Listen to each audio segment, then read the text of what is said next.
Baharudin Jusuf Habibie, atau yang lebih dikenal sebagai B.J. Habibie, adalah salah satu putra terbaik bangsa yang namanya tidak hanya harum di Indonesia, tetapi juga di dunia internasional. Ia lahir di Parepare, Sulawesi Selatan, pada 25 Juni 1936. Dari kecil, Habibie sudah menunjukkan rasa ingin tahu yang tinggi dan kecintaan pada ilmu pengetahuan, terutama sains dan teknologi. Sejak masa sekolah, Habibie dikenal sebagai anak yang rajin membaca dan memiliki daya ingat luar biasa. Ia sangat tertarik pada dunia pesawat terbang. Ketertarikan itu bukan sekadar hobi, melainkan tumbuh menjadi cita-cita yang kelak mengubah hidupnya, bahkan mengangkat nama Indonesia di kancah dunia. Setelah menamatkan SMA di Bandung, Habibie melanjutkan pendidikan di Institut Teknologi Bandung selama sebentar, sebelum akhirnya berangkat ke Jerman pada tahun 1955.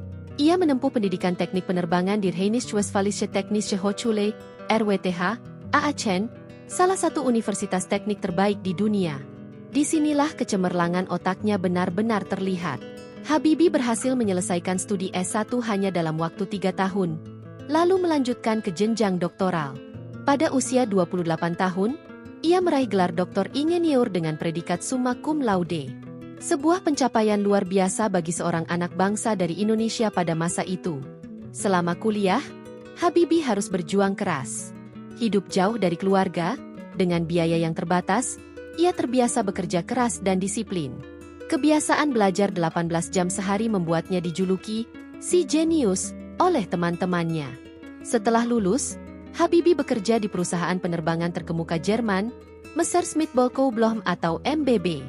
Di sana, ia terlibat dalam proyek-proyek penting yang berkaitan dengan konstruksi pesawat terbang. Salah satu kontribusinya yang paling terkenal adalah teori Crack Progression, atau yang kemudian dikenal sebagai teori Habibie. Teori ini membahas bagaimana retakan pada struktur pesawat bisa berkembang, dan bagaimana cara mencegahnya agar pesawat lebih aman dan efisien.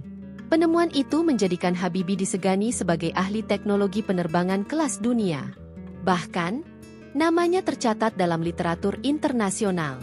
Ia juga dikenal dengan istilah MR-Crack di kalangan ilmuwan.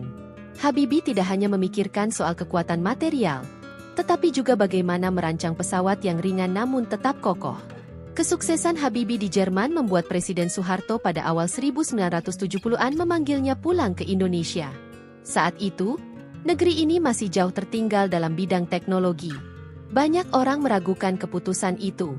Mengapa seorang jenius yang sudah mendapat tempat di Eropa rela meninggalkan karir cemerlangnya? Namun Habibie punya jawaban tegas. Ia ingin mengabdi pada bangsa. Habibie pun kembali dan diberi tanggung jawab untuk memimpin industri strategis, termasuk PT Industri Pesawat Terbang Nurtanio yang kemudian berubah menjadi IPTN. Di bawah kepemimpinannya, lahirlah mimpi besar Indonesia untuk memiliki pesawat buatan sendiri. Habibie merancang dan memimpin pembangunan pesawat CN-235, sebuah pesawat angkut yang dikembangkan bersama Spanyol. Tidak berhenti di situ, proyek paling ambisiusnya adalah N250 Gatot Kaca, pesawat penumpang turboprop pertama buatan Indonesia yang berhasil mengudara pada tahun 1995. Bagi Habibie, mimpi tentang kemandirian bangsa dalam teknologi bukanlah angan kosong. Ia percaya, tanpa penguasaan teknologi, sebuah negara tidak akan benar-benar merdeka. Karena itu, ia sering mengatakan, kita tidak boleh menjadi bangsa konsumen. Kita harus jadi bangsa produsen. Selain pesawat, Habibie juga berperan besar dalam membangun industri strategis lain, seperti industri kapal, senjata, dan telekomunikasi. Ia membangun fondasi agar Indonesia tidak selamanya bergantung pada negara lain. Karirnya di dunia politik juga mencatatkan sejarah penting. Setelah Presiden Soeharto lengser pada tahun 1998, Habibie diangkat menjadi Presiden ketiga Republik Indonesia. Meski masa jabatannya singkat, hanya sekitar 1 tahun, ia berhasil membawa perubahan besar. Habibie memulihkan stabilitas ekonomi yang hancur akibat krisis moneter, memulai reformasi politik dengan memberikan kebebasan pers, serta membuka jalan bagi demokrasi yang lebih sehat. Keputusan kontroversialnya adalah memberikan referendum bagi Timor Timur, yang kemudian berujung pada lepasnya wilayah tersebut dari Indonesia. Keputusan ini menuai pro dan kontra, namun sekaligus menunjukkan keberanian Habibie untuk mengambil langkah yang menentukan, meski penuh risiko politik. Di luar prestasi teknologi dan politik, Habibie juga dikenal sebagai sosok yang sangat humanis dan romantis. Kisah cintanya dengan Hasri Ainun Besari menjadi inspirasi banyak orang. Habibie dan Ainun menikah pada tahun 1962, dan sejak itu mereka menjadi pasangan yang saling mendukung dalam suka maupun duka. Setelah Ainun wafat pada 2010, Habibie menunjukkan sisi emosionalnya yang mendalam. Ia menulis buku, Habibie X Ainun, yang kemudian difilmkan, dan kisah cintanya menjadi legenda tersendiri di Indonesia. Habibie dikenal sebagai pribadi yang rendah hati meskipun kecerdasannya diakui dunia. Ia selalu menekankan pentingnya integritas, kerja keras, dan rasa cinta pada tanah air. Ia juga sering berbicara kepada generasi muda agar tidak minder menghadapi bangsa lain.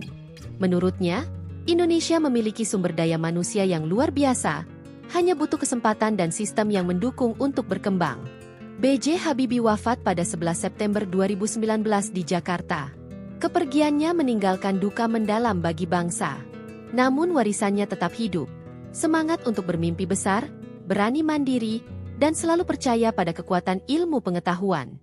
Habibie membuktikan bahwa seorang anak bangsa dari Parepare bisa berdiri sejajar dengan ilmuwan terbaik dunia.